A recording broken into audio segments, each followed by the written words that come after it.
My mom called me and said, almost casually, "It's too chaotic this year. Let's just skip you coming." I remember holding the phone, hearing her voice like she was rearranging a dentist appointment, not cutting me and my kids out of a family tradition. I swallowed, forced a calm "okay," and hung up. But later that night, I scrolled Facebook. And there it was. A video. My mom's dining room glowing with candles, her laughter loud, everyone crowded around the table. My sister, her ex, the same ex who once made my mom cry for weeks, was sitting right beside her. Even the teenage neighbors were there. People I barely recognized, people who hadn't stepped foot in our house for years. Everyone, except me and my children. When my kids saw the clip, they cried. My daughter covered her mouth, whispering, "But we made cards." My son stared at the screen in disbelief, repeating, "Why not us? Why not us?" Something inside me snapped. I walked over to the closet where I'd hidden their carefully wrapped gifts, slippers with built-in foot massagers my son picked for his grandma, a glittery paper crown my daughter had made with "Queen Grandma" scrawled across in glue. I unwrapped everything, one by one, spread it all out, and took a photo. Then I sent it to the family group chat with one message. "Returning these today." Not even an hour later, there was pounding on my door. My dad. His voice thundered before I even turned the handle. "Are you out of your mind?" I opened the door. He barged in, his face flushed, eyes locked on the pile of unwrapped gifts like I desecrated something sacred. He didn't ask how I found out. Didn't ask how my kids were handling it. Didn't apologize. He just shouted, "You don't embarrass the family like this." I stared at him, my chest burning. The entire neighborhood was there. "You invited everyone but us." He shrugged. Shrugged. Like I was being unreasonable. And with a flat voice he said, "We needed things quiet this year, with your sister visiting." Quiet? My sister's ex was there. Teenagers were there. A coworker my mom hadn't spoken to in 10 years was there. But my kids weren't. I looked over his shoulder and saw my children standing on the stairs, their small faces peeking through the railing. They heard every word. And then, as quickly as he arrived, my father turned and walked out. No explanation. No defense. No love. Just silence. The next morning, I loaded the box with the gold jewelry I had saved for since March, $7,800 worth of necklace, bracelet, earrings. I'd skipped dinners, coffee, even new shoes just to afford it. I drove straight to the jeweler and handed it back. Didn't ask for the full refund. Didn't care. Something in me shut off that day. I thought maybe that would be the end of it. That they'd go back to their old routine of icing me out, pretending I was overreacting, sweeping the whole thing under the rug like they always did. But this time? That's not what happened. IT started with silence. No calls. No texts. Not even a half-hearted, "How are the kids?" from my sister. Just, nothing. 2 days later, I was scrolling when I saw it, another Facebook post from my mom. This time it was her and my sister on the front porch, arms looped around each other like they were starring in some coffee commercial. Both of them holding matching mugs, smiling like life was picture perfect. The caption? "So grateful to have my baby home for a while." A while. That phrase made my stomach twist. My sister doesn't live here. She's supposed to be across the country with her high-paying, ever-changing job. Some days she's in tech marketing, other days it's real estate, sometimes consulting. The story shifts every time my parents brag about her. But in that photo? She wasn't sitting in some sleek apartment. She was slouched on the porch in the same hoodie she wore in the birthday video. Hair yanked back, no makeup, eyes heavy. Not the glowing, success story they always painted her as. I brushed it off until my phone lit up with a call from my Aunt Leia. She never calls unless somebody's dead, or drunk. So when I picked up and heard her voice, my chest tightened. She asked, "Do you know your sister's been at your parents' house for over a month?" I froze. She said she saw her at a grocery store a few towns over. And not just shopping, she was using WIC vouchers. I didn't know what to say. I just sat there, stunned, while Aunt Leia unloaded. A week later, she called again, confirming what I already suspected. My mom had let it slip in conversation. My sister hadn't just been visiting. She'd lost her job 6 months ago. She was drowning in debt, sold off her furniture just to keep up appearances, then packed 2 suitcases and came crawling home with a new version of her story. My parents covered it up, of course. They wanted her to look golden, still successful. Meanwhile, she was living in my old room. They were paying her bills, her car insurance, her phone. Pretending it was temporary. And me? Still radio silence. No apologies. No explanation. Just lies. That weekend, I finally got a message from my dad. 2 words, "Can we talk?" I didn't answer. 3 hours later, another one, this time from my mom. "Your sister's going through something. It's been very hard on all of us. We need to talk." I stared at that message for a long time. Not a single word about what they did to me. Not a single word about my kids crying. Or the gifts. Or my father screaming on my porch. Nothing. Just a plea. I ignored it. 3 days later, my sister texted me. She wanted to clear the air. I asked her, bluntly, "Why now?" Her answer? "They think you might be willing to help." Not sorry. Not I miss you. Just desperation. I didn't reply right away. I let her sit with it. 2 days later, another message came through. Then a voice note. Then a follow-up, "I didn't know they weren't inviting you." I swear. And maybe she didn't at first.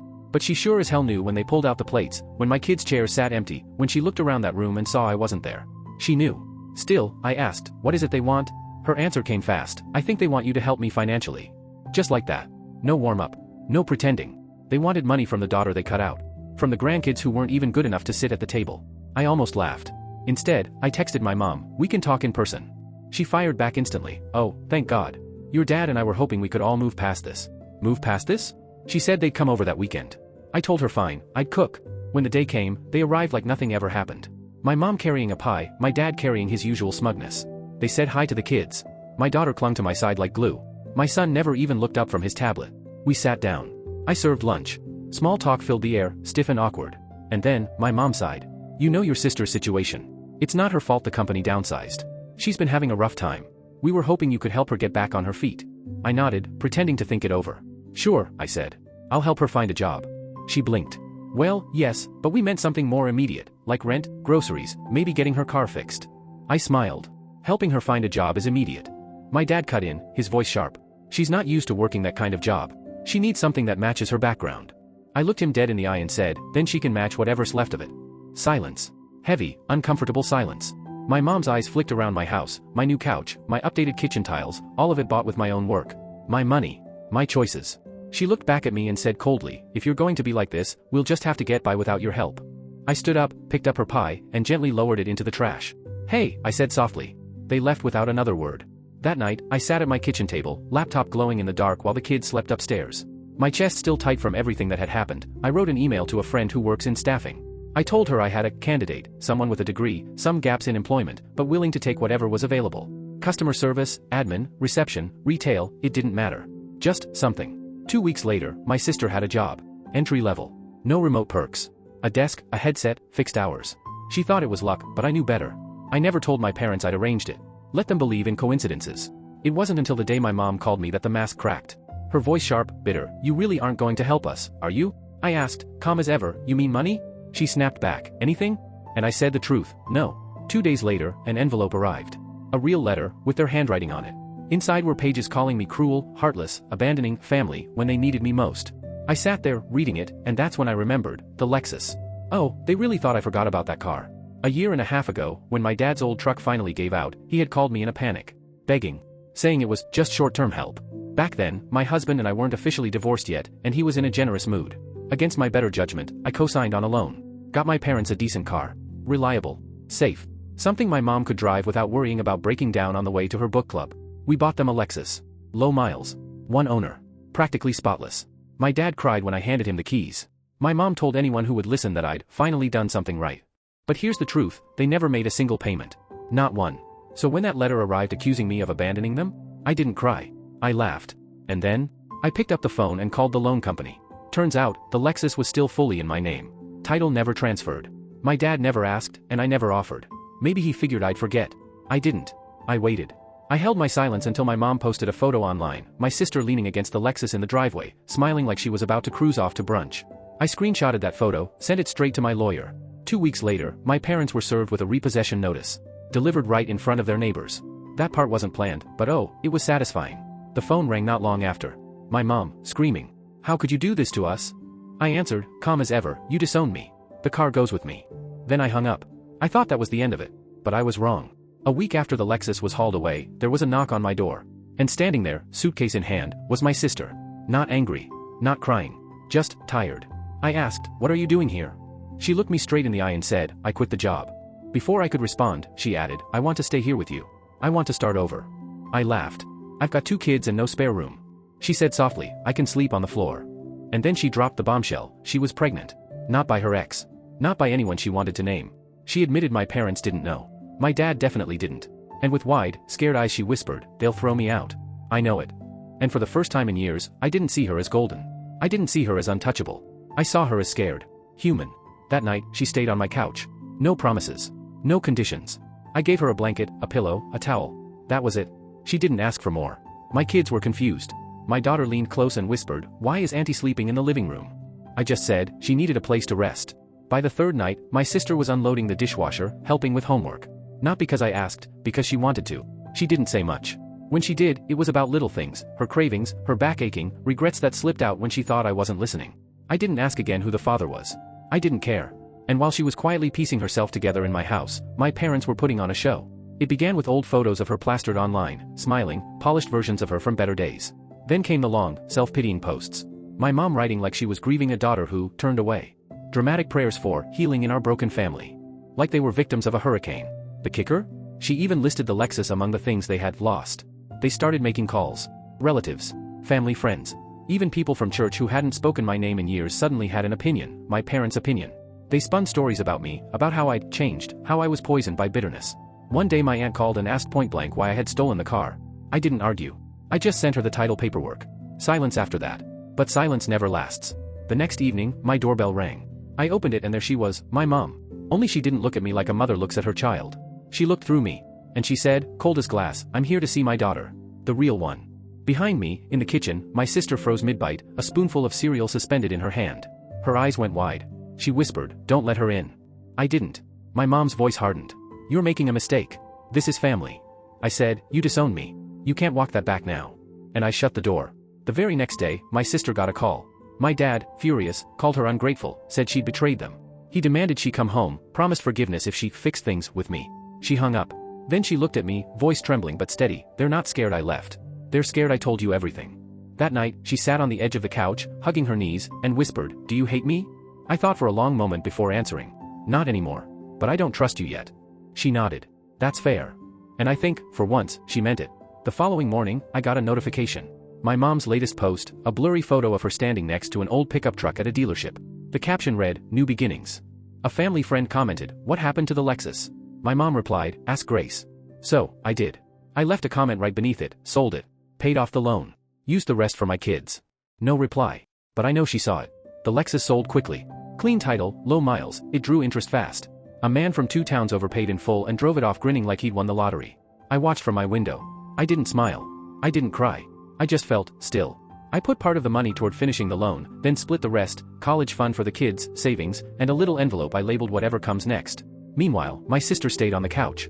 She picked up part-time work at a baby store. Folding onesies, stocking shelves, sweeping aisles.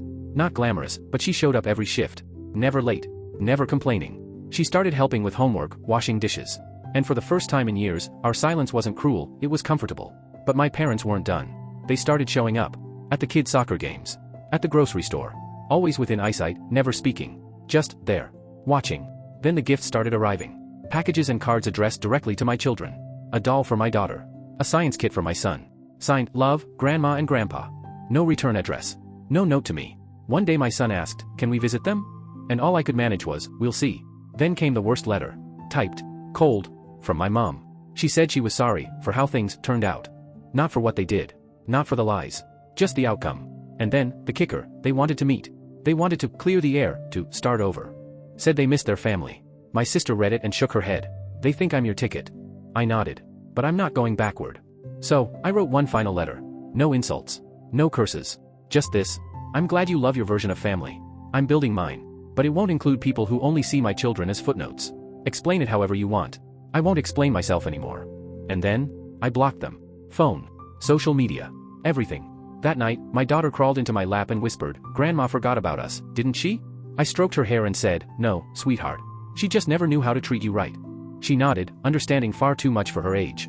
We never saw that pickup truck again. My mom stopped posting. My dad told anyone who'd listen that I had ruined their life. But something shifted. People stopped believing. Relatives reached out quietly, apologies, soft voices saying they didn't know the whole story, that they should have asked. I didn't need their sympathy. I just wanted peace. And that's what I kept. No more doorbells. No more begging. No more performances. Just me, my kids, my sister, and a different kind of family. One built not on shame, but on survival. It's been 2 weeks since I cut them off completely. I thought it was the end. I pictured quiet nights, soccer practices, homework battles, the normal chaos of life. But then, last Wednesday, around 9 p.m., another knock at the door. Not my parents. It was the wife of the man who bought the Lexus. She looked uneasy, clutching her coat, and said she had questions. Apparently, her husband had been finding notes on his windshield. At work. At the grocery store. Even at school pickup. Messages like, you don't deserve that car. That was a gift. You stole it. All signed anonymous. She asked me if I knew anyone who might have a problem with the car being sold. I didn't hesitate. Yes, I said. But it won't happen again. She believed me. But 2 days later, my sister's phone rang. An old friend, someone she hadn't spoken to in a year. She said our mom was out there spreading new stories, that I had lured my sister away, that she was pregnant by some stranger, that I was manipulating her for revenge. Classic projection. A month ago, that might have broken me. But not now. Because the truth is, my sister is still here. Still working. Still pregnant. Still sleeping on my couch. And this morning, she told me she's saving for a twin mattress so she can move into the laundry room, just to give the kids back their living room. It's small, but it's real. No more performances. No more pretending. Just life. My parents may keep spinning their story. I honestly don't care. Because the people who matter, they see the truth now. Some have even apologized, genuinely, like they finally understand how long this has been building. I don't know what's next. Maybe my parents will try something else. Maybe they'll fade out completely. But for now, the air feels lighter. My kids are laughing more. My sister is trying. And for once, I'm not wasting energy begging for love that should have been freely given. So to everyone who's been here, who's followed along, who's reached out, thank you. Truly. I don't know if there will be more updates. But for now, we're okay. We really are.